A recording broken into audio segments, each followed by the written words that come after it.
Olá, seja muito bem-vindo ao Radar FIS e hoje vamos falar sobre as Agros Capital. E eu conto com a participação de vocês aqui no chat, mandem suas perguntas que a gente vai trocando essa figurinha. Bom, hoje eu tenho o prazer de receber aqui nos estúdios da BMC o Diego Rodrigues dos Santos.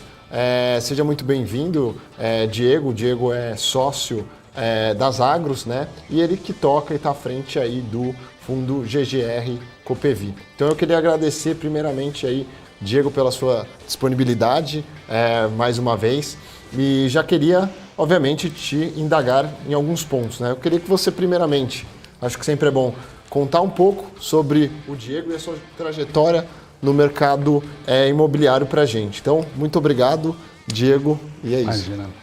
Bom, Carter, pessoal, boa noite. Obrigado aqui pelo espaço, pelo convite, cara. E falar que estamos aqui sempre à disposição e tentar fazer dessa noite aqui a mais esclarecida possível, mas lembrando assim, cotista do GGRC, fiquem à vontade para entrar em contato. Vocês têm um canal exclusivo junto ali à gestora para tirar toda e qualquer dúvida que se fizer necessário, viu? Você que é cotista, você que não é cotista ainda, está convidado aí a conhecer um pouquinho mais aí do universo do GGRC e das Agros Capital. Beleza. Bom, Diego, eu ia pedir para você aí, então, primeiro contar um pouco, né, sobre a sua trajetória dentro do mercado e também contar um pouco, já emendando já duas perguntas aí, só para não ficar muito fácil aqui, tá? Contar um pouco sobre as Agros, né? Hoje aí, contar um pouco sobre a gestora, enfim, um pouco do histórico da gestora, qual que é o foco de vocês, comentar um pouco sobre as mudanças que ocorreram no meio do caminho, né? A gente teve nomes sendo mudados, né, de Supernova para as Agros, e também, se você puder dar um spoiler, falar um pouco quais são os produtos que vocês pensam oferecer ao mercado. Isso se pensam, né? Ou em qual estrutura, se tem um grupo acima, etc e tal. Então, acho que é isso. Bacana, bacana. Bom, Carter, eu sou sócio, diretor de Engenharia e Novos Negócios das Agros Capital, tá? Sou engenheiro civil, formado pela Universidade Paulista. Mesmo antes ali da dita formação, empreendedor, apaixonado pelas estruturas de crédito, fundos imobiliários, já atuava com consultorias e com desenvolvimento imobiliário residencial e comercial, né? Com essas consultorias, com esse desenvolvimento em 2011, eu pude me aproximar da TRX, né? Onde ali eu fiquei por 7 anos no desenvolvimento imobiliário, né? A confecção ali de operações build-to-suit, operações sale-leaseback, né, dos mais variados locatários, né, a própria Ambev, BR Foods, Atento, enfim, foram muitos projetos ali, pouco mais de 1,5 bi ali de projetos aí desenvolvidos, entregues e presentes hoje aí nos principais FIIs aí que a gente vê no mercado, né. Bom, Carter, as Agros, o desafio dos Agros, na verdade, ele surgiu em 2018, né, quando nós adquirimos aí a gestora GGR, criadora do fundo GGR-C11, né, o GGR Covep. Só que a fotografia que a gente tinha em 2018 era uma fotografia bem diferente que a gente vê hoje em janeiro de 2022, né? Para você ter uma ideia, em 2018 a gente tinha ali algo em torno de 6 mil cotistas, um PL ali de 150 milhões e a fotografia 2022 é de pouco mais de 100 mil cotistas e um patrimônio aí já aproximado de 1,2 bi, né? Bom, o que a gente fez de diferente, né? A proposta dos sócios ali das Agros, da turma executiva mesmo, era de trazer uma proposta inovadora sem reinventar a roda. Né? A gente queria preencher algumas lacunas que o mercado financeiro acabava deixando em relação à disponibilização de informações para o cotista, a proximidade do cotista com seus investimentos, né?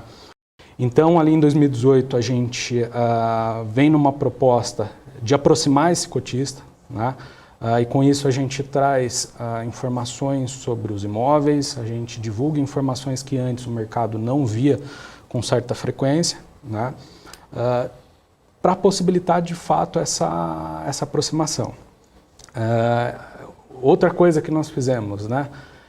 Mudança de nome, não foi uma única vez, né? Mas daqui a pouquinho eu conto aí todas essas mudanças, o que foi esse histórico aí, né?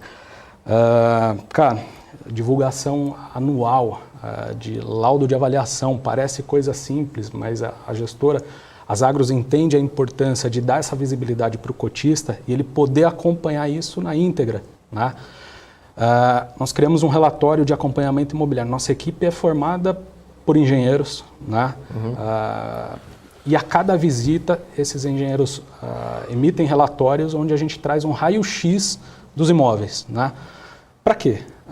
Para que o investidor olhe não só histórias bonitas, aquisição do imóvel, que bacana, a fachada dele é maravilhosa, a localização e tal, mas também como que esse imóvel vem sendo tratado ao longo dos anos. Né? A gente sabe da importância e a gente brinca lá dentro que nós somos bem Caxias com relação ao cuidado desses imóveis, né? Para que ao final ali dos contratos eles possam ter uma configuração atualizada e sejam ativos de pouquíssimos ajustes ou quase nenhum. Né? Então a gente tem toda essa preocupação. Aí voltando ali, cara, nas mudanças de nome, né? 2018 adquirimos gestora GGR, né?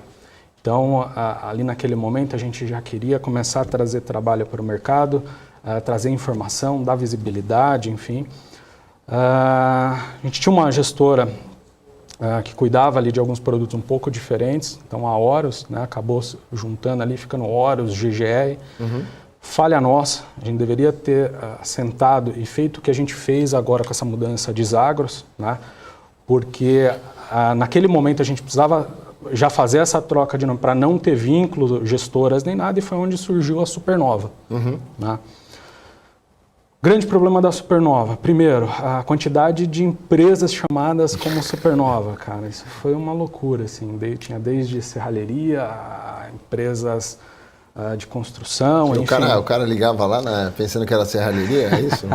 Cara, ligava, apareciam muitos... Imagina o seguinte, cara, da mesma forma que a gente é muito crítico em relação à busca do histórico de quem a gente está fazendo o negócio, né, os locatários, sim, entender certinho para ter um casamento saudável. Os locatários também fazem isso, não só com o fundo, mas com a gestora também. Né? Então, imagina, o locatário vai pesquisar, encontra lá uma ação trabalhista vinculada à Supernova. Fala, mas como isso? Uma gestora de 13, 15 pessoas, vocês estão tendo problema trabalhista, vocês não estão se entendendo. A gente, calma, não é bem isso. Você tem ali, você tem a serralheria, não tem nenhuma relação, não tem nenhum sócio, sim, dono de serralheria, de empresa voltada para gesso, de mobiliário, enfim, tinha uma lista extensa, né? E por último, o motivo que fez com que a gente desse esses 2 passos para trás em relação às Agros era aquele vínculo com alguns sócios do grupo econômico, né, que tiveram problemas aí no passado e que não tem relação ali com a gestão do GGRC. Né? Só para vocês terem uma ideia, hoje está aqui o Diego falando, mas não teria problema nenhum depois poder vir a diretora jurídica, a Ana Carolina, a Thaís, o Fernando, enfim. A nossa linha de atuação, Carter, é de gestão interna compartilhada. Né? Não é aquela gestão centralizada onde você tem a cabeça de uma única pessoa. Né? Tudo ali, todas as nossas decisões, estudos, avaliações, prós e contras, é feito via comitê. Né? De fato, a gente, apesar de ser uma gestora pequena, né? Hoje a gente tem 13 pessoas dedicadas ao GGRC11. Né? Isso é importante a gente deixar isso bem claro aqui para os investidores. É uma equipe que vive e respira o GGRC diariamente. Né? Que não é um fundo, né? É um fundo de um BI 200. Então... Exatamente, cara. Então, assim, a gente sabe da importância, esse fundo realmente ele requer bastante energia, requer bastante atenção, né? A todo momento está originando negócio, não deixar os ativos que entraram no portfólio, entraram na carteira do GGR de lado, pelo contrário, essa gestão ela precisa ser, muito se fala em gestão ativa, né? O que é isso? Como que você monitora? Quando olhamos, por exemplo, uma avaliação de um ano para o outro, ativo tendo recorrência de valorização, mesmo em ano de pandemia, mesmo regiões que não cresceram tanto, algum fator tem, né? Então, a gente se preocupa muito com isso, tá? De ter essa gestão ali compartilhada, essa gestão feita por mais de um profissional, onde é avaliado de forma muito de encontro às necessidades ali do GGR. E assim, as agros também, ela é muito aficionada por processos, né, cara? A gente aprimorar cada vez mais esses processos para que a gente possa não só ser competitivo, mas se destacar em meio a demais gestoras. Certo. E assim, também dando um passo assim, que é bem legal, acho que para o próprio investidor, que eu recebo muito no Instagram, agora Twitter, enfim, em várias redes aí, muita pergunta, né? Porque, invariavelmente, quando um fundo sobe muito, um fundo cai muito, as pessoas vêm perguntar o que está acontecendo. E eles vão procurar, sei lá, me procuram o professor Baroni, provavelmente muito mais, e procuram as pessoas aí que estão falando deste mercado. Então é sempre legal ter um momento gravado aqui, um momento que... falando um pouco da história lá, né? Então, assim, qual que foi a ideia, né? O racional do fundo imobiliário, do GGR Covep, né? Que eu erroneamente chamei de Copev, né? Covep, me desculpa. Tranquilo. Qual que é a tese inicial dele, né? Eu sei que hoje ele está ali entre logística 50-50, logística industrial, né? E quais as regiões targets? Hoje a gente vê ali, olhando em ABL e mesmo em receita, né, acabam conversando. Você está ali principalmente São Paulo, Paraná e Minas Gerais, né, basicamente ali um pouco do sul, mas o grosso também sudeste. Tem outras regiões. Falar um pouco desses targets, né, e o que o investidor, né, vou contar um pouco dessa história, mas o que o investidor deve esperar aí para o fundo nesse curto prazo, no médio, no longo, e até jogar um pouquinho de uma pimenta, te perguntar de capacity, né? Sei que a gente pode falar depois da oferta, mas o que seria um capacity para o fundo? Dá para crescer tanto hoje com a atual estrutura? Existe um target de vocês ou o céu é limite? Enfim, queria jogar essas indagações para você. Bacana. De novo, fica à vontade aí para perguntar o que os investidores aí tiverem com dúvida, zero problema mesmo. Bom, primeiro o seguinte, o GGR ele é muito claro para a gente o objetivo desse fundo. Né? É um fundo voltado para a logística industrial, tido ali para contratos atípicos de locação. O que isso significa? Maior previsibilidade no nível de recebimento, no nível de distribuição para os cotistas. Né? E a ideia da gestora não foi mudar esse perfil do fundo. A gente entendeu o que o cotista viu e gostou desse fundo, né? E acha, inclusive, que esse fundo ele tem uma capacidade de crescimento muito grande. Eu vou te explicar o porquê, Carteira. Isso já tem um bom tempo e a gente acredita que isso vá permanecer no futuro. As operações de sale-leaseback e build-to-suit, elas são muito interessantes do ponto de vista de quem quer ser o locador, no caso o fundo, e de quem quer ser o locatário, o tomador ali desse crédito, desse projeto. Né? Ela acaba se tornando bastante interessante para a companhia locatária. Né? Vamos pensar num sale-leaseback. Normalmente a empresa está trocando uma dívida mais cara ou dívidas mais caras por uma dívida mais barata, que é o aluguel. Né? Do ponto de vista imobiliário, de build-to-suit, né? A empresa quer ampliar, quer expandir, quer crescer, e ao invés dela colocar a mão no bolso para estar investindo em determinado ativo, ela conta com um especialista, não só na construção, mas na estruturação desse negócio como um todo e entrega das chaves na mão para ela poder operar.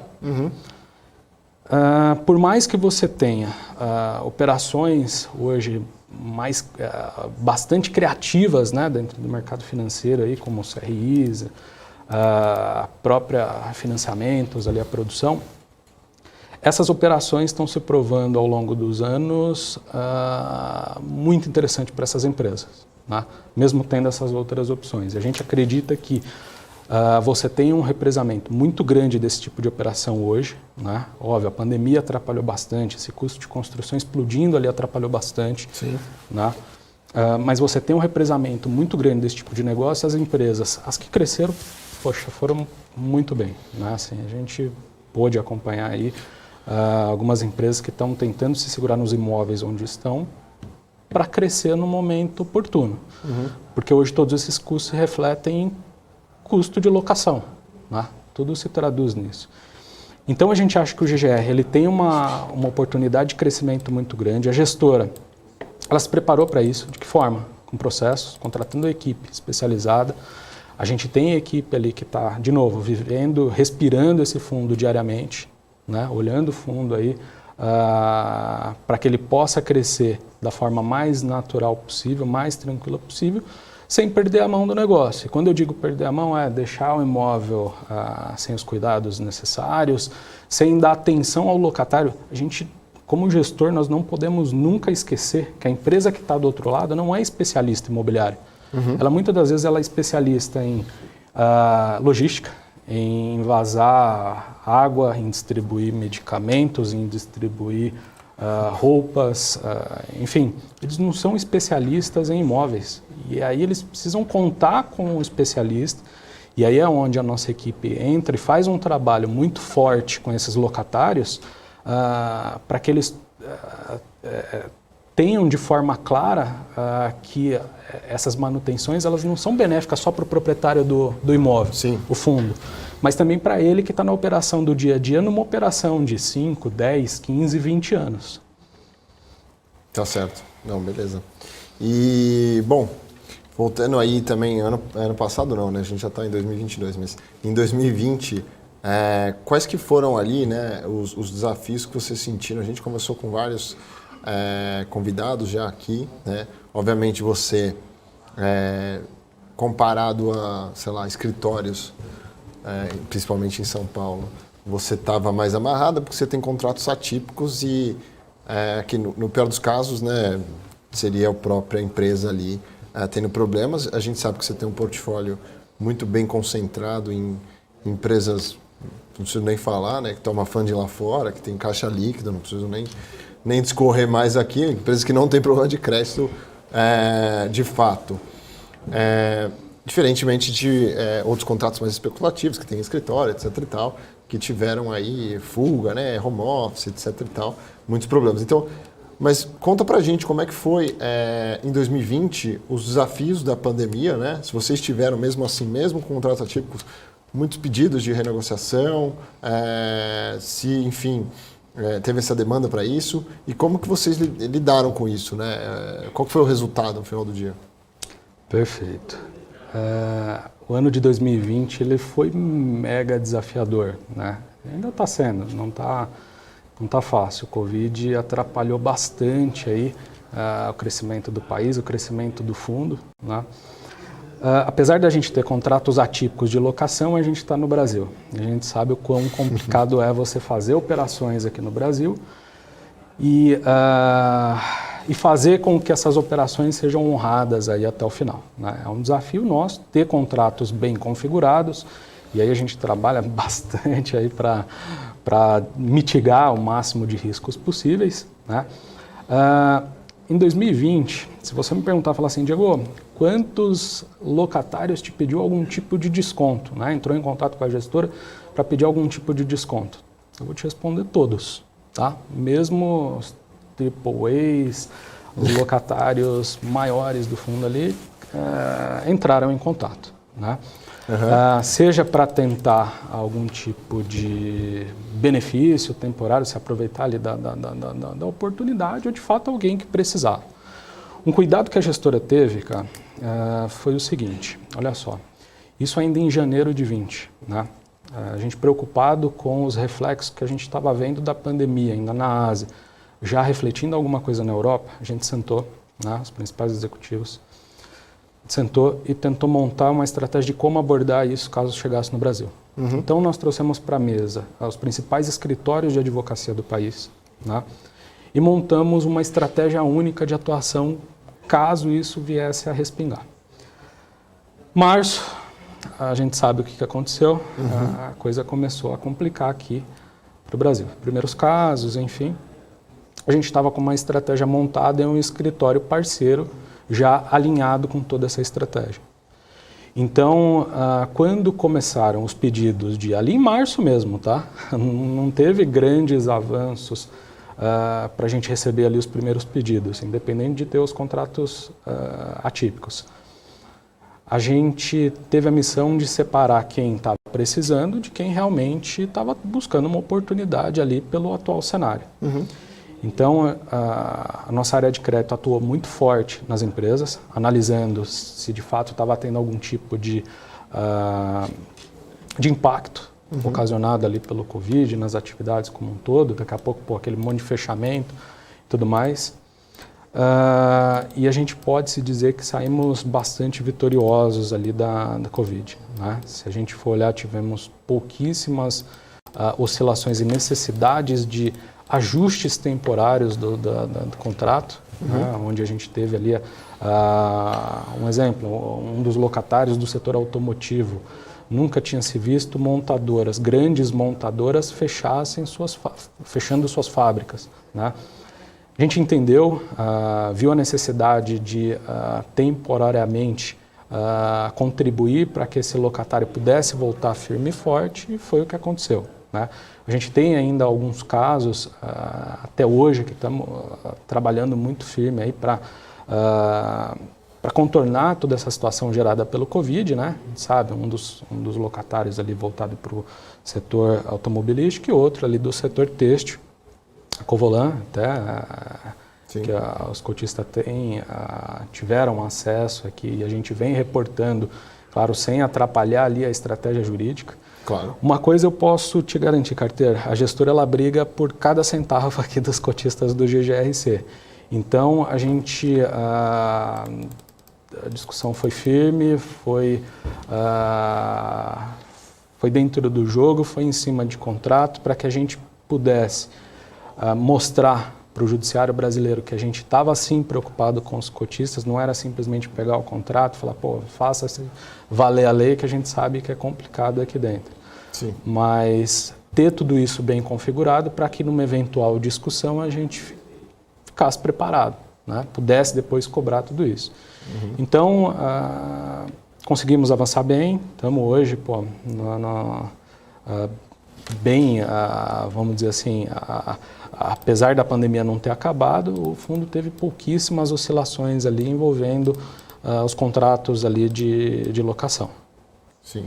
Em tese aqui, quer dizer, na prática vocês tiveram na média aí uma distribuição de 0,72 por cota em 2020, né? Então, acho que reflete um pouco a resiliência também por causa de ter tanto esse backup que vocês prepararam, mas também por ser contratos atípicos, né? E também os seus locatários, me desculpe aí, mas o que se viu foi lojas de departamentos que não fecharam, principalmente as de rua, porque, sei lá, vendiam chocolate ou água, né? Então, eles não pararam de operar durante a pandemia, acho que desculpa, mas lógico que no todo é uma situação meio complicada, também tem, né, não estou nem pegando no pé desse seu locatário, porque também tem em shopping bastante lojas dele, mas enfim, é uma situação complexa, acho que ficou claro, e a gente viu no resultado que realmente o fundo conseguiu uma resiliência, e isso é muito positivo para quem, quando analisa para investir, levar em conta nesses tempos de estresse. Então, se você quer olhar um tempo de estresse, você olha 2020, que assim, foi o maior estresse desde 2008, né? Quer dizer, aqui a gente no Brasil teve 2014, mas aí foi um problema nosso, né? Não um problema global. Mas beleza, Diego, eu queria que então agora a gente passar um pouco para falar daquela última missão, né, que vocês tentaram performar no ano passado, né? Qual que era o objetivo dela na época, né? E o que aconteceu, né? Por que acabou sendo suspensa? E também gostaria que você comentasse um pouco, né, da questão que acho que muitos investidores novos, ou mesmo pessoas que já estão investindo no fundo imobiliário, não entendem muito a questão, né, de como que o fundo se financia, né? Ele, obviamente, pode fazer follow-on, né, que as empresas também fazem, então emitir novas ações, né, aumentar o capital na bolsa, que é o que os fundos imobiliários fazem, a principal maneira com que eles captam dinheiro, mas eles também podem se alavancar, né? Não pegar dívida direto do banco, né? Mas eles podem fazer estruturas dentro, né? Securitizando, enfim, recebíveis e tal. O que eu acho que é até uma crítica, acho que os fundos poderiam se alavancar de maneira com banco, etc. e tal, de verdade. Eu acho que isso, obviamente, equalizando a estrutura de capital, sempre traz benefício e eficiência para as operações, né? Haja visto as empresas que podem fazer isso, né? Empresas de capital aberto. Eu queria que você falasse um pouco como é que funciona essa alavancagem em fundos imobiliários, porque muita gente pergunta, né? E acho que você, num bate-papo que você teve com um colega meu, você explicou ali como é que vocês fazem essas estruturações de alavancagem. E, desculpa, tá muito longa a minha pergunta, mas qual que seria o máximo de alavancagem? Então, assim, fala um pouco resumidamente, um pouco da última emissão, o que aconteceu, né? Qual que era o objetivo, por que não deu certo. E também contar um pouco dessas estratégias de funding no fundo imobiliário, para o pessoal entender melhor, e qual que é o máximo de alavancagem. Enfim, se vocês têm um target lá, ou tem a regulação, alguma coisa que impede um máximo, tá? Perfeito, Carter. Vou tentar te responder aí todas as perguntas. Se quiser fazer eu vou depois. Do fim para a primeira ali. Eu não ia conseguir responder tudo de uma vez, de verdade. Eu ia falar, não, repete essa. Não, fica tranquilo. Bom, pessoal, acho que o primeiro ponto importante trazer aqui para todo mundo são as formas de obtenção de recursos aqui permitidas para o GGRC, né? Isso aí já desde aí do regulamento. São 3, tá? A primeira, a oferta, né, a captação de recursos ali através dos investidores. A segunda, a securitização de um contrato, né, antecipação ali dos seus recebíveis. E a terceira, a venda de algum ativo, né, o desinvestimento aí de algum ativo. A ideia desse último follow-on foi trazer recursos para pagar um excelente ativo que a gente conseguiu identificar e originar no mercado que estava aí com outro FII, né? A aquisição das lojas americanas em Uberlândia. Um ativo, na nossa leitura, aí, conversando até mesmo com a equipe das lojas americanas, um ativo ímpar, né? E longe de estar falando mal do vendedor, de forma alguma, são estratégias, né? O vendedor... Ele queria diminuir um pouquinho mais a exposição deles ali junto às lojas americanas, investir ali num outro segmento um pouco mais spec, e a gente, como fundo consolidado em contratos atípicos, viu uma oportunidade boa de trazer para o fundo um locatário AAA, né, super relevante, com um ativo mega relevante. Né? Então essa oferta, a quinta emissão do GGR, ela foi concebida para pagamento das lojas americanas e trazer esse ativo de vez aqui para o nosso portfólio. Né? O que aconteceu? O mercado começou a oscilar bastante, muito até pelo início aí da corrida eleitoral de 2022. A gente sabe bem, novembro aqui a coisa já começou a oscilar bastante, a bolsa nem se fala, a cota do fundo... Era muita especulação. Então, o que a gente precisou fazer? Suspender essa oferta temporariamente. Né? Pelo seguinte, quando a gente decidiu avançar com essa emissão, era pensando em trazer um benefício para o cotista do GGRC, né? Onde o cotista pudesse aumentar a posição dele no GGR, né? E pagar esse ativo de forma tranquila. Né? Então, a suspensão, a gente entende, ela é temporária, à medida que as condições de mercado voltarem a patamares de benefício ao cotista do GGRC, nada impede de reabrir e tentar pagar esse ativo com a oferta. A gente conseguiu uma negociação bastante elástica para pagamento desse ativo, né, Carter? Para você ter uma ideia, a gente teve um pagamento de sinal, tem uma próxima parcela de aproximadamente aqui seus 53, 60 milhões aqui em março 22, outra parcela em setembro 22 e a última em março 23. Ou seja, tem um tempo aqui para que a gente possa trabalhar, né? Seja na oferta, seja a securitização ou até mesmo o desinvestimento de algum ativo. Quando a gente fala em desinvestimento lá dentro das agros, para a gente é muito claro, a gente não quer desinvestir, vender um ativo simplesmente para queimar ativo. A gente entende que os ativos do GGR são muito bons. A ideia é fazer desinvestir para trazer novas aquisições gerando lucro. É simples, tá? É trazer benefício mesmo para o cotista, igual fizemos com o ativo da MD Papéis. Então, dentro dessa estratégia, a gente acha que tem tempo ainda da gente trabalhar. Naquele momento que nós identificamos e pudemos analisar a oferta, seria mais benéfica ao cotista do GGRC, traria mais valor para o cotista do que em si uma securitização ou desinvestimento, óbvio que desinvestimento. É o que eu falo para todo mundo. A gente não tem um ativo anunciado, está vendendo e tal, nada impede da gente estar vendendo. O que não pode acontecer é virar um leilão negativo, onde o mercado se conversa, todo mundo recebe os ativos, né? Por que a gente dedica tanto tempo nessa originação raiz, conversar direto com o empresário para gerar valor, né? Então, a gente tem toda essa preocupação. Então, suspensa temporariamente, à medida que condições favoráveis retornam, a gente reabre essa oferta e trazer bons ativos para o GGR. De novo, esse fundo ele pode crescer e pode crescer bastante, de forma tranquila. A gestora está preparada para estar recebendo esses novos ativos, está trabalhando com esses novos locatários. A gente precisou mudar um pouquinho a estratégia durante a pandemia, de ser um pouco mais conservador no nível de crédito ali dos locatários, pelo momento, né? Nada impede de ter uma ou outra operação aqui apimentada. A ideia não é arriscar o dividendo do cotista. É o que eu falei, a gente briga por qualquer centavo do cotista, é de fato do cotista. A gente briga por ele diariamente. Tá certo.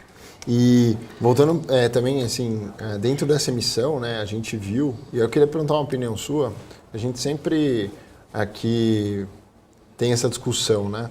E acho que os cotistas estão cada vez menos recebendo isso de maneira receptiva, né? E eu acho que vale sempre esclarecer, em alguns casos, né? Que é a questão de fazer a emissão abaixo do valor patrimonial, né?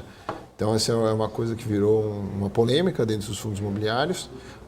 Eu até brinco com o Moise, né? A gente conversou, fez uma última conversa aqui. E de uma maneira hipotética, poxa, o cara vai fazer abaixo do valor patrimonial, ele vai pegar um capital ali, né, vai pegar um funding para comprar um ativo que ele tem uma oportunidade de comprar, vamos supor aqui, lógico que não tem, senão eu ia querer também, entre JK e Faria Lima, 15 mil metros quadrados. Pode fazer abaixo do patrimonial, não teria problema nenhum, você vai adicionar, lógico, depende do tanto, né, que você vai fazer de oferta, né? Se é só para comprar um ativo e você consegue fazer muito abaixo do patrimonial, ainda vai fazer muito sentido ali para o fundo. Então é uma discussão assim também, qual que é o valor justo, né? Tem lá a avaliação anual. Então eu queria entender, assim, a gente viu a última oferta de vocês, ela foi, né, abaixo do valor patrimonial. E por conta dessa barreira eu queria que você explicasse a visão de vocês. A gente deve esperar de vocês algo nesse sentido? E qual a visão de vocês sobre fazer ofertas abaixo do valor patrimonial? Olha só, a vontade da gestora, obviamente, é sempre estar trabalhando acima do valor patrimonial. Infelizmente, é uma realidade de mercado, a gente pode chamar assim, e ao mesmo tempo existe um conflito do entendimento do fundo de papel com o fundo de tijolo. Olha por que eu vou te falar isso, carteira. Legal, a gestora se preocupa com o ativo, cuida desse ativo, é refletido no laudo de avaliação. Bacana, se o mercado não acompanha, a cota não acompanha, você deixa boas oportunidades por não conseguir captar. Aí até, assim, não consegui responder todas as tuas perguntas anteriores. Poxa, você vai estar trabalhando sempre com alavancagem bacana, no médio e longo prazo pode ser bastante interessante, assim, está ganhando patrimônio ao longo do tempo. Mas o GGR tido como um fundo de renda, mês a mês, distribuição com o mínimo de oscilação possível, isso faz bastante diferença para o nosso cotista. Então, a gente acha que, poxa, dá para crescer com a alavancagem? Dá, mas não dá para alavancar o fundo inteiro. De novo, nada contra, é que é perfil mesmo do GGR ser um fundo tido como um distribuidor de rendimento. Tá? Então, acho que isso é uma realidade, outros fundos se não passaram ainda, vão passar por isso. Né?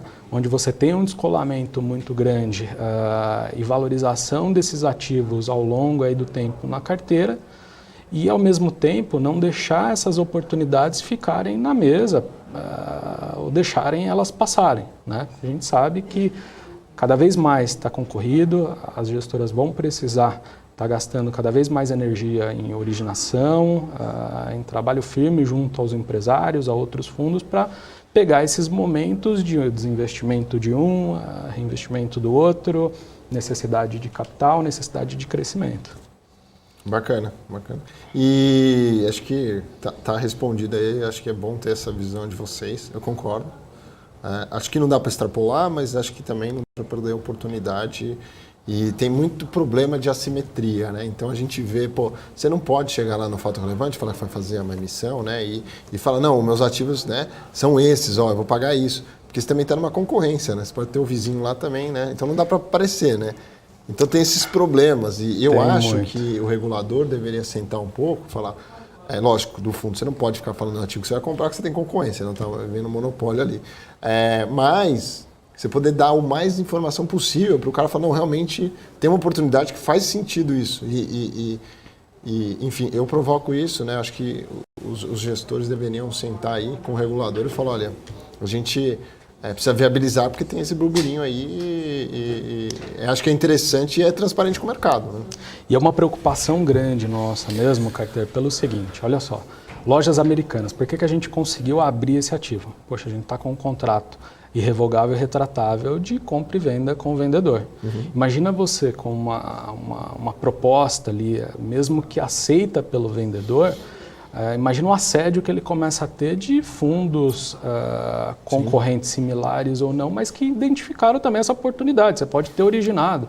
Sim. Então, é equilibrar pratinhas a todo momento.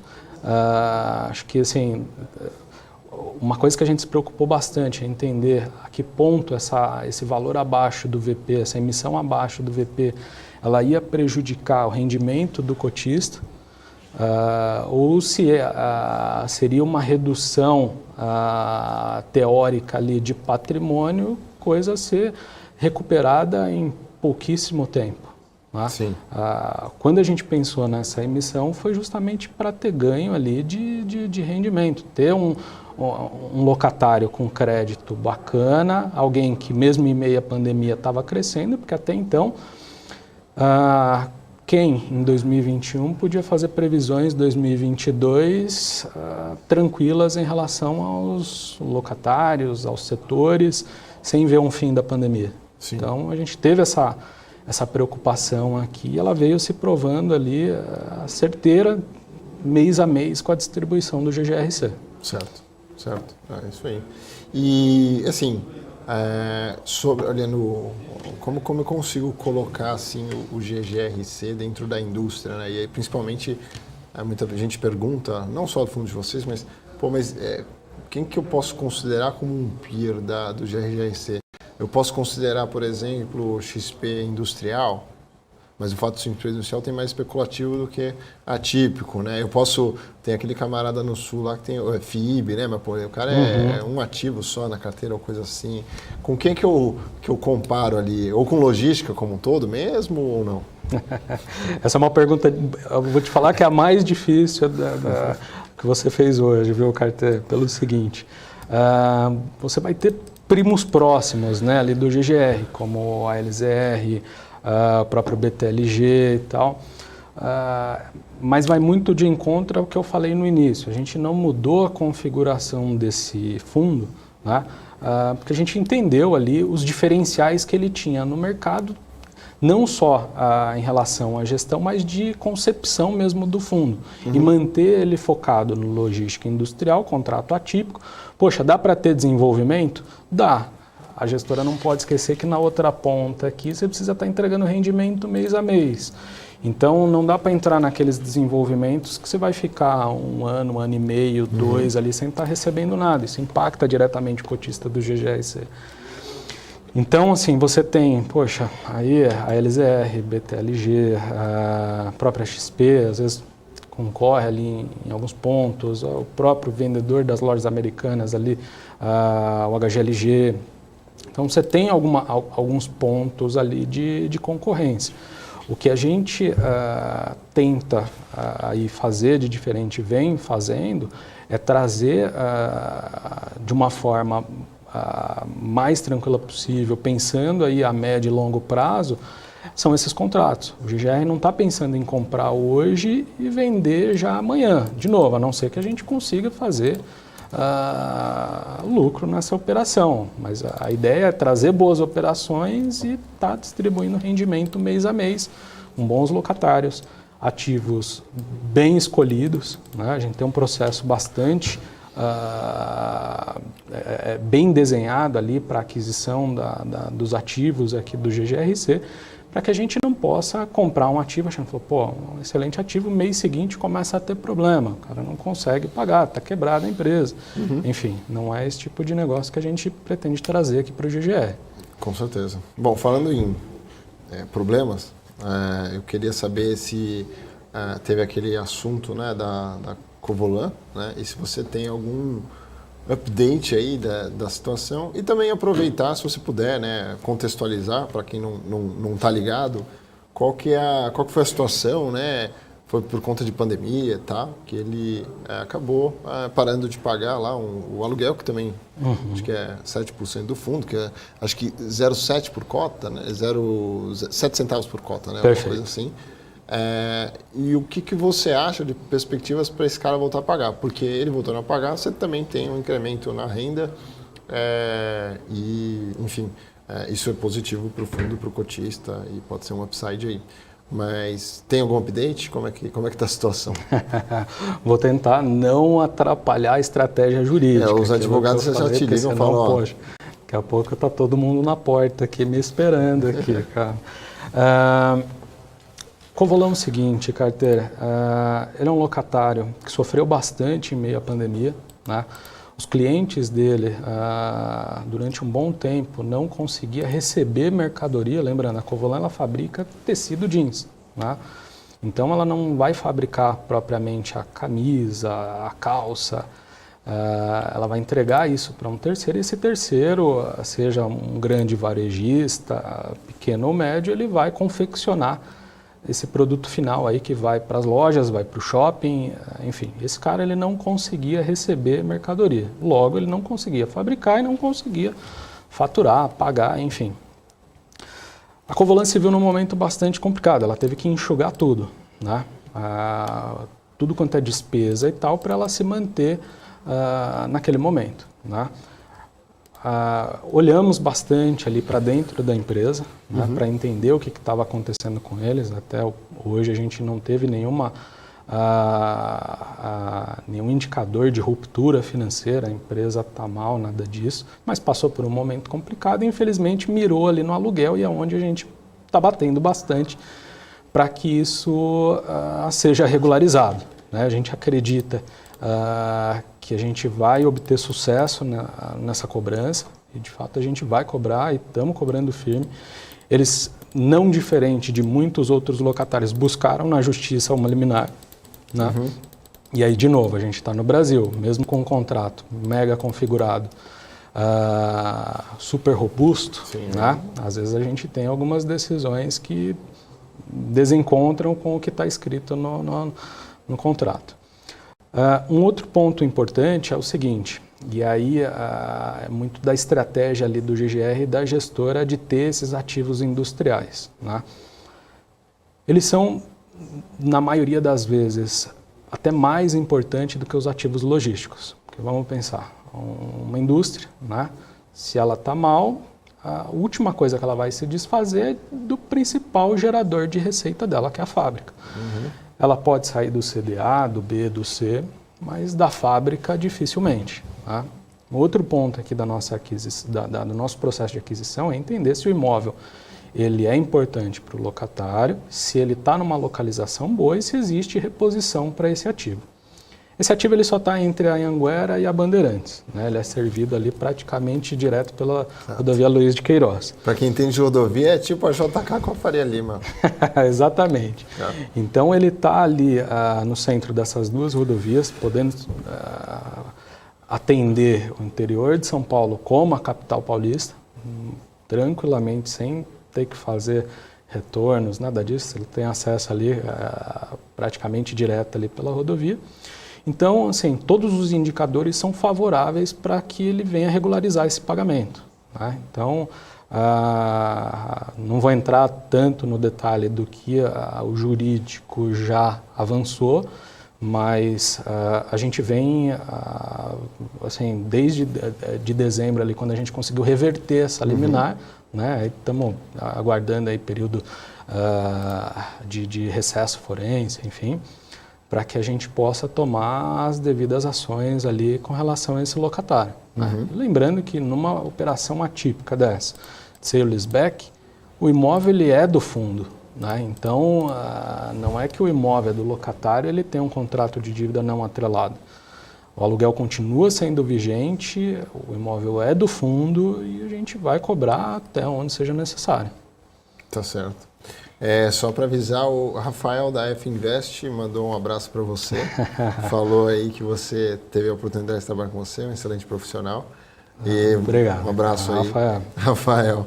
Bom, para a gente acho que encerrar aqui, Diego, eu queria assim um pouco da visão também da sua visão, a visão da gestora ali, sobre as perspectivas tanto para o setor logístico, né, e industrial, e também no mercado imobiliário como um todo, se vocês aí têm opinião, provavelmente tem, tanto para esse ano, né, um ano aí que vai ser um ano de eleição, né, que a gente já começou a sentir no ano passado, em novembro, onde a gente teve muita... acho que o governo furou o teto de gastos, e ok, isso é um problema, mas o maior problema foi a comunicação desse furo de teto de gastos, tanto é que depois a gente viu o juro futuro descendo e desaguando com o resultado fiscal, etc. e tal, e outras coisas assim. Mas já começamos esse ano também com essa discussão de novo, né, com classes e tal, sempre um problema fiscal, porque a gente tem eleição. Então vai ser um ano, e está sendo já um ano desafiador, e eu queria entender o que vocês ali no espectro de mercado imobiliário, principalmente na atuação de vocês, o que vocês esperam para esse ano e para o próximo ano? Perfeito. Esse ano a gente acha que vai ser um ano bastante desafiador, viu, Carteiro? Não só pelas eleições, mas também pelo que veio acarretando aqui essa inflação alta, né? A gente vê a diminuição desses estoques imobiliários, né, desses galpões logísticos, seja eles no formato especulativo, a redução desses projetos build-to-suit mesmo, muito influenciado pelo custo de construção e pelo custo da terra. De novo, tudo isso se traduz em custo de locação para quem vai estar ocupando esse ativo, né? Ao mesmo tempo, você tem empresas se segurando dentro dos imóveis, dobrando, triplicando o turno, né? São alguns setores, e uma incerteza muito grande em relação ao mercado, seja em opções de crédito, estruturação dessas operações por essas empresas. Então, de fato, a gente vê eles segurando bastante esse tipo de negócio, esse tipo de operação, esse crescimento, muito para aguardar o que vai acontecer com o país. Se vai a esquerda tomar frente, se vai a direita permanecer, enfim, se vai ter uma dita terceira via aí que acaba tomando conta e, poxa, gerando aí uma perspectiva diferente aí para o mercado, para que possa deslanchar novamente. Então, assim, a gente acredita que vai ser complicado esse ano, né?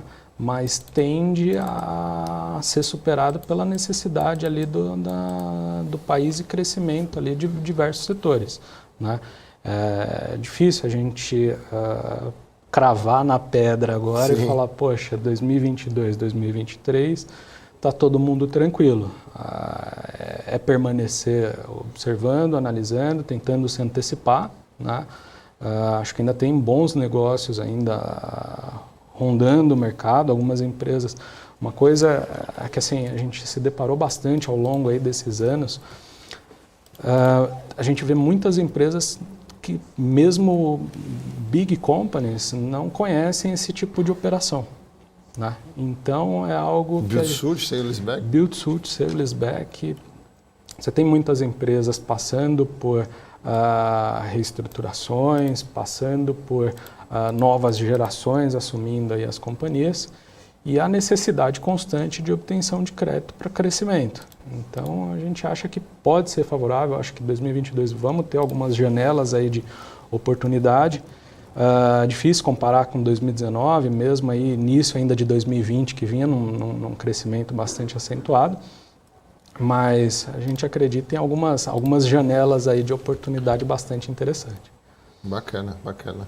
Bom, gostaria de agradecer, Diego, a sua participação e eu queria que você deixasse uma palavra final aí para o nosso ouvinte agora.